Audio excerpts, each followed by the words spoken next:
Sungai TV.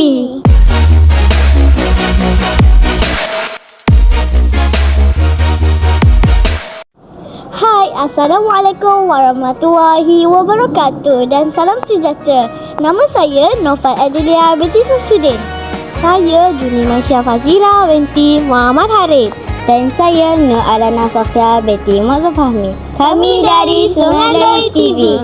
Pada hari ini telah berlangsungnya Majlis Pelancaran Program Nilam Ais Delima dan kempen Galakan Membaca SK Sungai bagi tahun 2026. Hari ini kita bersama-sama meraihkan pelancaran program yang penting dalam memudahikan amalan membaca. Februari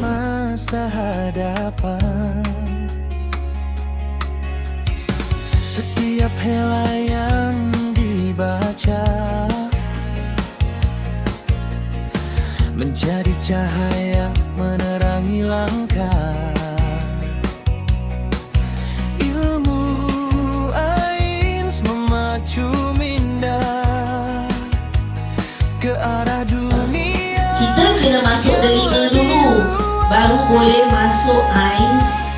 Nilam Ais pemangkin minda, ilmu sains inovasi Program Nilam Ais memberi fokus kepada pembacaan bahan berkaitan sains, teknologi dan inovasi.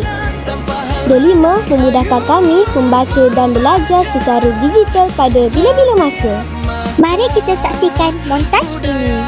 3, 2, 1, go!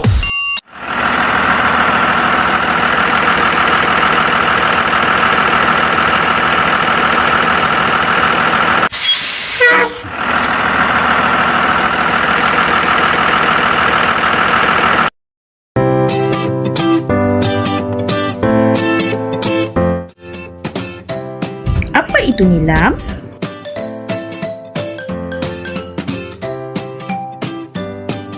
Nilam adalah akronim untuk Nadi Ilmu Amalan Membaca. Program ini adalah anjuran Kementerian Pendidikan Malaysia. Apa pula Ains?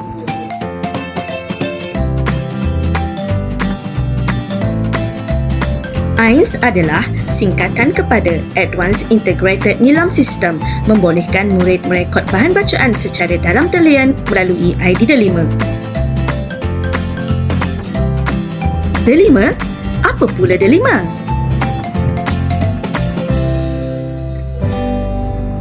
Delima ialah Digital Educational Learning Initiative Malaysia.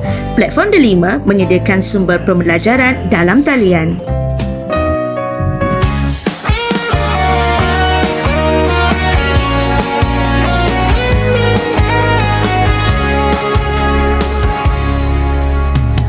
Di sekolah kebangsaan Sungai Loi,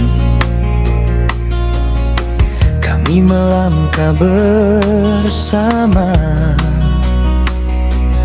buku di tangan, ilmu di jiwa, membina impian masa hadapan.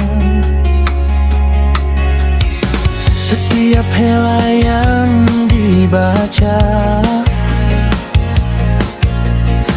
menjadi cahaya menerangi langkah.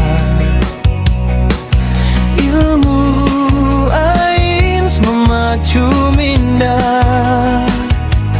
ke arah dunia yang lebih luas. Nilam Ais pemangkin minda, ilmu sains inovasi berjaya. Delima dunia digital, belajar tanpa sempadan, tanpa halangan. Ayo membaca setiap masa. Ingat kawan-kawan, membaca Jabatan Ilmu. Sekian saja daripada kami, kru Sungai TV. Semoga berjumpa lagi. Assalamualaikum. Bye.